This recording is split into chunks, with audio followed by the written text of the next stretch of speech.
So in this video, I'm just going to go through the app. It's quite basic and straightforward.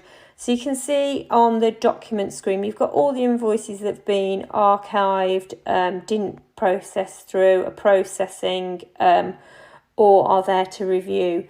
To publish documents from Hubdoc into Xero, you need to do that using the browser rather than the app on your phone.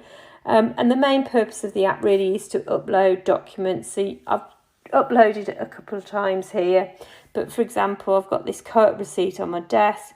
So if you just click the plus button, it'll bring up like a photo screen, and you just quite simply take a picture of the photo and then upload the file. That will then process and be held in the Hubdoc software that you can access to your internet browser. We tend to use Google Chrome for ours, and that's where you can process it there.